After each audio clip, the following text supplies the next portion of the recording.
ও আমার ভাইরা, ও আমার বাবাজিরা, আল্লাহ রাব্বুল আলামিনের 3000-এর উপরে সিফাতি নাম আছে। 3000-এর উপরে আল্লাহ পাকের সিফাতি নাম রয়েছে বাবা। এই 3000 নামের মধ্য থেকে 2টা নাম এই জায়গার মধ্যে আনছেন।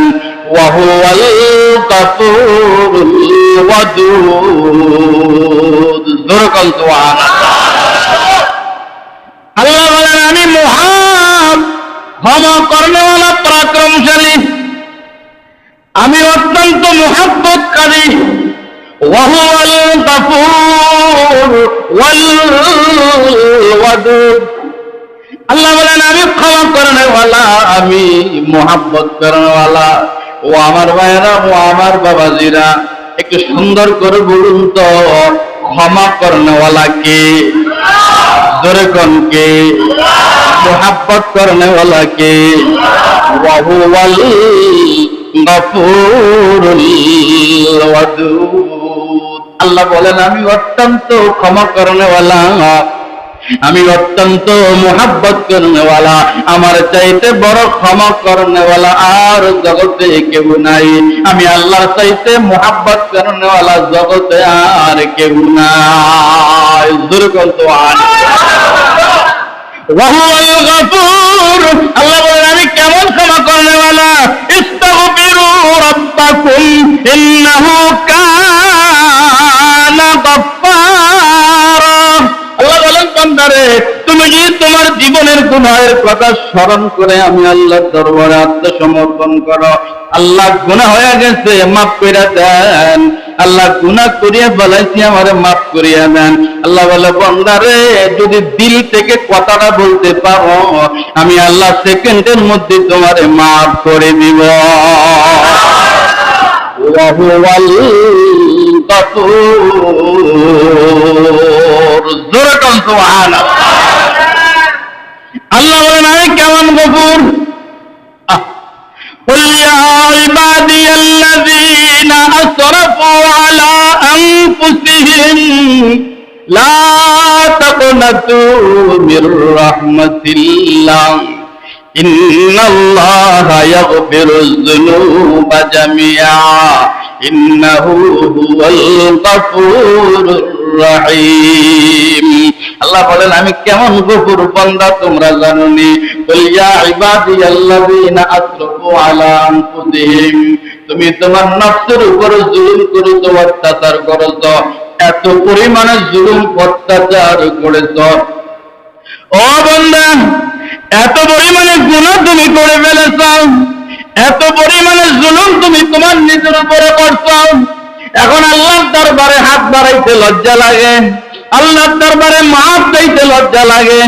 এমন এত বলে ফেলে, আমি এত নাফরমান, এত গুনাহগার, এত বড় অপরাধী, আল্লাহ বুঝি আমারে মাফ করবে না? ও আমার ভাইয়েরা, ও আমার বাবাজিরা, বান্দা যদি এই কথা বলিয়া ফেলে, আরে আমি কত বড় গুনাহগার, কত বড় অপরাধী, আমি জালেম, আমি অত্যাচারী, আমি গুনাহগার, আল্লাহ বুঝি আমার গুনাহ মাফ করবে না? আল্লাহ বলেন, বান্দারে, এই কথাটা বললেও আর একটা কবিরা গুনাহ হবে।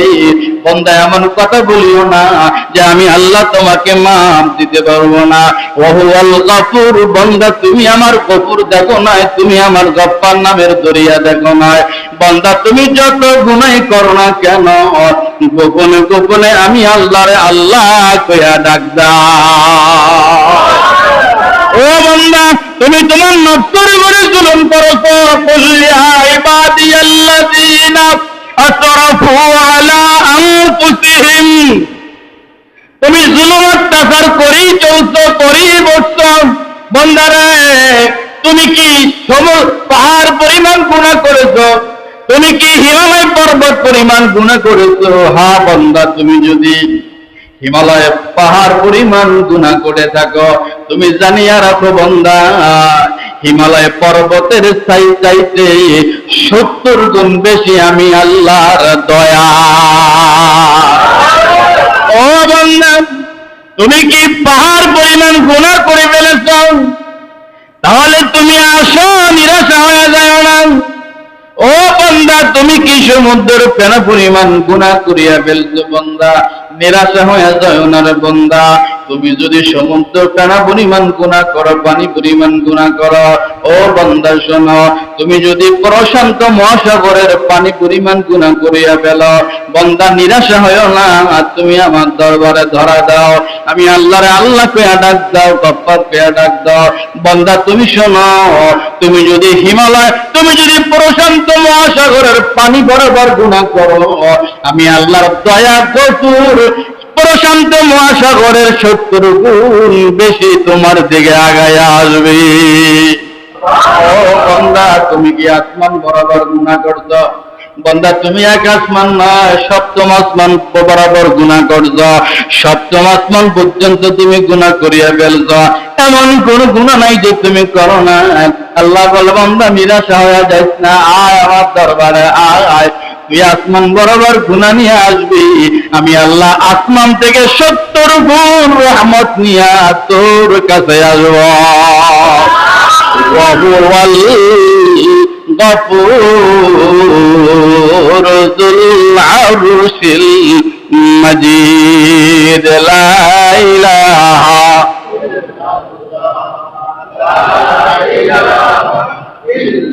লা ইলাহা ইল্লাল্লাহ মুহাম্মাদুর রাসূলুল্লাহ ওয়া হুয়াল গফুরুল ওয়াদুদ। জোরে বল সুবহানাল্লাহ। আল্লাহ বলেন, বান্দারে আমি কেমন গফুর তুমি কি জানো? বান্দারে তুমি তোমার মাথা থেকে পা পর্যন্ত গুনাহ করছো, এমন কোন গুনাহ নাই যে তুমি করো নাই। মদ খেয়েছো, জিনা করেছো, চুরি করেছো, ডাকাতি করেছো, সুদের সাথে লেনদেন করেছো, পরের হক মারিয়া খাইছো, পরের জায়গা জমিন তুমি আত্মসাৎ করিয়া খেয়েছ। বান্দারে এমন কোন গুনাহ নাই যে তুমি করো নাই, দুনিয়ার সব পাপ তুমি করেছ। আল্লাহ বলেন, লা তাকনাতু মির রাহমাতিল্লাহ।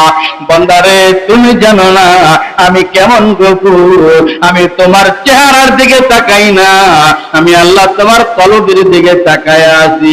দেখিনি বান্দা তুই আমারে একবার আল্লাহ কইয়া ডাক দিসনি, রহমান কইয়া ডাক দিসনি, তুই আমারে গফফার কইয়া ডাক দিস কিনা?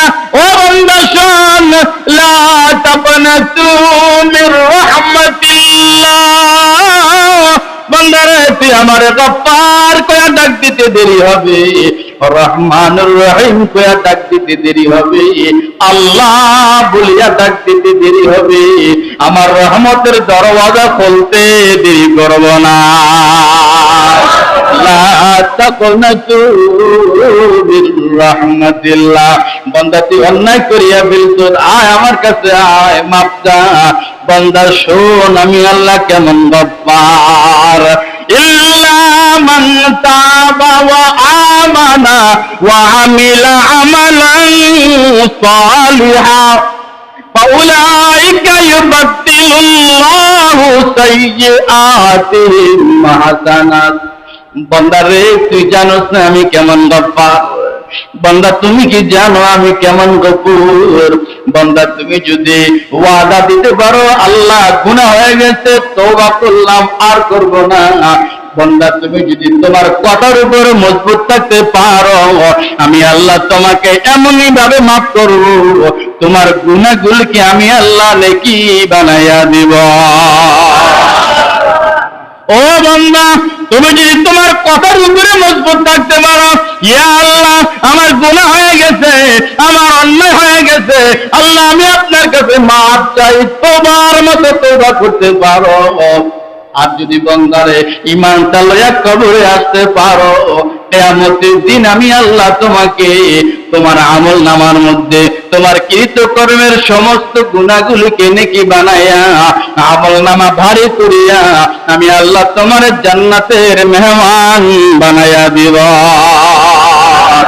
বেগুনা নাজাসে বারমা সাআতে বাহুজুর দিল না করদম তাআতে গুনারা বেহাদদ রায়ে বারে शिकस्तम हजारा बातों शिकस्तम अंदर आदम के जुदन जानम बोरी अद जहां बानूर ईमानम बोरी लाखों में दिल में है जलवागर हाथ उठाती शर्म आती है मगर हाथ उठाती शर्म आती है मगर जुरकम सुबहान अल्लाह আর একটু জোরকম সুবহানাল্লাহ। এই মর্মে আমি আপনাদেরকে ছোট্ট একটা ঘটনা শুনাই। আল্লাহ কেমন গফুর। মিডল ইস্টের মিশরের মিডল ইস্টের এক বনি ইসরায়েলের একজন বাদশা ছিলেন, খুব মজবুত বাদশা, নাম দাম ছিল অনেক,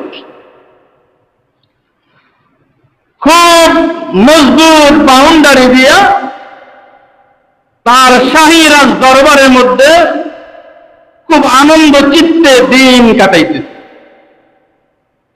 একদিন রাজা রানীদের খেদমতের জন্য লোক দরকার, তাই একজন লোক ভিতরে প্রবেশ করলেন, যার নাম ছিল নসুহা, যাতে ছিল পুরুষ তালে ছিল মহিলা, যাতে ছিল তালে ছিল জাত আর তাল বোঝে না তারা, আমাকে ভোলা বরিশাল বোঝে। জাত মানে পুরুষ, তাল মানে মহিলা, মানে মহিলাদের তালে তালে চলে, মহিলাদের বেশ। এই মহিলাদের বেশ ধরিয়ে পাগলা দুষ্ট লম্পট সিটার বাটপার এই লোক বাদশাহ দরবারে কাজ নিল। বাদশাহ তাকে কাজ দিল, বাবারে তুমি আমার রানীদের গোসলদারি করাইবা, খাই খেদমত করবা। ও আমার মেয়েরা, ও আমার বাবাজিরা, যাতে পুরুষ তালে মহিলা অত্যন্ত আনন্দ চিত্তে অন্যায় করে বেড়াইতেছে। ও আমার মেয়েরা, ও আমার বাবাজিরা, যাতে ছিল পুরুষ, বেশভূষা ছিল মহিলা, কণ্ঠ ছিল মহিলাদের মতন। আল্লাহ রাব্বুল আলামিন কিছু মানুষ সৃষ্টি করেছেন যাদের কণ্ঠ দিয়েছে মহিলাদের মতনে, কিন্তু তারা আসলে পুরুষ। আছে না নাই? এটা আল্লাহর সৃষ্টি, এটা আল্লাহর ইচ্ছা। ওই নসুহা নামক লম্পট পুরুষ নামক মহিলা, মহিলাদের বেশ ধরিয়া বাদশার শাহী অন্দর মহলের মধ্যে খাই খেদমত করে, শাহজাদি রানীদের খাই খেদমত করে, গোসলদারি করে। ভাইজান, হঠাৎ একদিন খবর চলে গেল বাচ্চার কোন এক রানীর হাড় হারাইয়া গেছে, গলার হাড় হারাইয়া গিয়েছে। এজন্য বাচ্চা আর্চার জন্য ধয়া বলেন, কি ব্যাপার, এতদিন পর্যন্ত আমি ব্যবসায়িত্ব করি, কোনদিন আমার অন্দর মহলের কোন খারাপ রিপোর্ট আসে নাই। রানীদের মধ্যে কোন রানীর হাড় হারাইয়া গেল? হাড় যেহেতু হারাইয়া গেছে, অন্দর মহলের মধ্যে যত খাদেম খাদেমা আছে সমস্ত খাদেম খাদেমাকে তল্লাশি করা হবে, যার কাছে হাড় পাওয়া যাবে তাকে একদম মৃত্যুদণ্ড দিয়া দেওয়া হবে। বাঁচার কোনো কায়দাই নাই। কলমসবল গেট, মজবুত গেট আটকাইয়া দেওয়া হয়েছে শাহী রাজ দরবারের, পালিয়ে দেওয়ার কোনো কায়দা নাই, সকল গেট আটকাইয়া দেওয়া হয়েছে। অন্দর মহলের মধ্যে জল্লাদকে ডাকা হয়েছে। জল্লাদকে ডাকার পরে বলা হয়, যার কাছে হাড় পাওয়া যাবে ওকে একেবারে নিয়ে কতল করে দিবেন, ঝুলিতে চড়াইয়া দিবেন। ও আমার ভাইয়েরা, ও আমার বাবাজিরা, কোন কোন কিতাবের মধ্যে লিখতেছেন ভাইজান 9 থেকে 10 জন বান্দি ছিল, আবার কেউ বলেন 100 বান্দি ছিল। মসনদ শরীফের মধ্যে জালালউদ্দিন রুমি রহমাতুল্লাহ আলাইহি এই ঘটনার বর্ণনা দেন এইভাবে, সমস্ত দাসীদেরকে লাইনে দাঁড় করা হলো। লাইনে দাঁড় করাবার বলা হইতেছে তল্লাশি শুরু হোক, একদম একেবারে শুরু থেকে শেষ পর্যন্ত উলঙ্গ করে তল্লাশি করা হবে। যার কাছে হাড় পাওয়া যাবে তাকে একদম শুলিতে চড়াইয়া মৃত্যুদণ্ড দেওয়া হবে। ও আমার ভাইয়েরা, ও আমার বাবাজিরা, মুসলিম শরীফের মধ্যে জালালউদ্দিন রুমি বর্ণনা করে, ওই সিরিয়ালের মধ্যে লাস্টের কাতারে নসুহা গুন্ডাও দাঁড়াইছে। ও যে মহিলা, তাই বান্দিদেরকে তল্লাশি ভাইজান তল্লাশি আরম্ভ হয়ে গেল, কঠিন তল্লাশি আরম্ভ হয়ে গেল, একেবারে স্টার্ট করা। ভাইজান এক এক করে তল্লাশি করে সামনের দিকে আগাইতেছে। নসিহত পাগলার ভিতরে কম্পন সৃষ্টি হয়ে গেছে। আর দেখে বলে, আমি তো জাতে পুরুষ পালে মহিলা। আরে আমিও জানি আমি হার নেই নাই, আমিও জানি আমিও হার চুরি করি নাই, কিন্তু যেভাবে তল্লাশি আরম্ভ করা হয়েছে, উলঙ্গ করা, যদি উলঙ্গ করে দেখবি আমি একজন পুরুষ, কণ্ঠ যেহেতু আমার মহিলা, মহিলাদের বেশভূষা পরিয়ে আমি শয়তানি বদমাশি করিয়া অন্তর্মহলে বেড়াইতেছিলাম। আরে হার হারাইছে, জানি না কে নিয়েছে, আমার কাছে হার পাবে না, কিন্তু যেহেতু আমি পুরুষ, ধরা খাওয়ার পরে আমার আর বাঁচার কায়দা নাই, একেবারে জল্লাদি নিয়া হত্যা করে ফেলবি। এই বুঝ আসছে, এদিক দিয়ে তল্লাশি করে আসতেছে। ওয়াহুয়াল গফুর, আল্লাহ বলে আমি কেমন গফুর বান্দা তুমি জানো। এই দিক দিয়ে তল্লাশি আরম্ভ হয়ে গেল। এবার নসিহা যত কাছে তল্লাশি আসতেছে, দেখে যে আর কোনো কায়দা নাই, যাওয়ার কোনো রাস্তা নাই। বেগুনানার কাছে বার মাসাতে বাহুজুরে দিল না করদাম তাতে। ভাইজান সাথে সাথে অন্তরের হাত উপরে উঠিয়া গেছে, অন্তর্চক্ষু খুলিয়া গেছে। যেহেতু যাওয়ার কোনো কায়দা নাই, যাওয়ার কোনো রাস্তা নাই, তাই আল্লাহ পাকের বান্দা নসিহা গোপনে গোপনে হেড অফিসে যোগাযোগ করিয়া পড়ছে। আমার বাবাজিরা, নসিহা ডেকে বলি, আল্লাহ ইয়া রাব্বাল আলামিন, মাওলা রে, আমি জানি আমি হার নেই নাই, কিন্তু যেভাবে তল্লাশি আরম্ভ হয়েছে, যদি আমাকে ধরতে পারে, আমি পুরুষ জানতে পারে, হত্যা করে ফেলবে, শুনিতে জড়াইয়া নিবে। আল্লাহ আমি আপনার কাছে মাপ চাই, আমি যাওয়ার নাই করছি, আমারে মাফ করে দেন। আল্লাহ আমি পুরুষের বান্ধরিয়া গোপনে গোপনে অন্তর্মহলে অনেক অন্যায় করেছি, আল্লাহ আপনি আমার মাফ করিয়া দেন। ইয়া আল্লাহ ইয়া রাব্বাল আলামিন, মাওলা রে, আপনার কত বান্দাদেরকে আপনি হারেম শরীফের মধ্যে নেন, আপনার কোন বান্দা যদি হারেম শরীফের মধ্যে গুনাহ করে, আপনি তো হারেম শরীফের মধ্যে মাফ করিয়া দেন, হারেমের বান্দাকে হারেমের মধ্যেই মাফ করিয়া দেন। ইয়া আল্লাহ আমি তো আপনার হারেম শরীফের মধ্যে গুনাহ করি নাই, আমি তো আমার নিজ জন্মভূমিতে গুনাহ করেছি। আল্লাহ আপনি যদি হারাম শরীফের বান্দাকেও মাফ করে দিতে পারেন, তাহলে আমার জন্মভূমির মধ্যে আমি গুনাহ করেছি, আমারে কেন মাফ করবে না? আল্লাহ আপনি না গফফার, আপনি না গফুর। আল্লাহ এবারের মতো মাফ করে দেন, যদি এবারের মতো বাঁচায়া দেন, আমি নসিহা তওবা করলাম, জিন্দেগিতে আর কোনোদিন এমন অন্যায় করব না। আল্লাহ বলেন আমি কেমন গফুর তুমি কি জানো? এই যে বলল নসিহা গোপনে গোপনে তওবা শুরু করে দিয়েছে।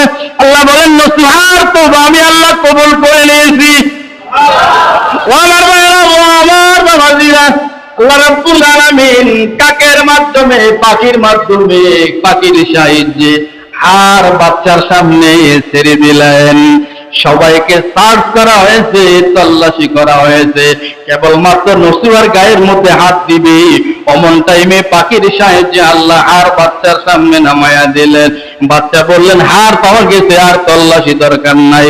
নসিহা দুই চোখের পানি ছেড়ে দিয়া বলে, আল্লাহ আপনি কেমন গফুর, আজকে আমি জানতে পারলাম, আমার মনে মনের তওবা আপনি কবুল করে নিয়েছেন। আল্লাহ যেহেতু আপনি আমাকে বাঁচাইয়া দিয়েছেন, আমি তওবা করলাম, জিন্দেগিতে আর কোনোদিন গুনাহ করব না। এই জন্য তো আল্লাহ বলেন, বান্দারে তুমি যদি তোমার ওয়াদা দিয়া কবরে আসতে পারো, আমি আল্লাহ তোমার কবরকে জান্নাতের বাগান বানাবো, আর হাসরের মাঠে আমি আল্লাহ তোমার জান্নাতের মেহমান বানাবো।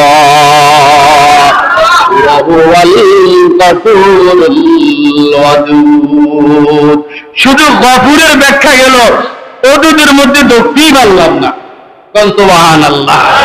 আগামী জুমাবারে এই আয়াতের অংশ বিশেষ ওহুয়াল গফুরুল ওদুদ, আর বলেন না ওহুয়াল গফুরুল ওদুদ শব্দ আল্লাহর সিফাতি একটা নাম, আব্দুল ওদুদ না, আল্লাহ সিফাতি নাম।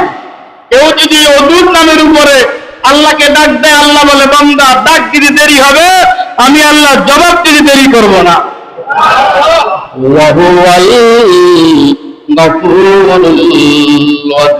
শুধু গফুরের ব্যাখ্যা করতে গেল, আগামী জুমাবারে ইনশাআল্লাহ অদুদের ব্যাখ্যা যাবে।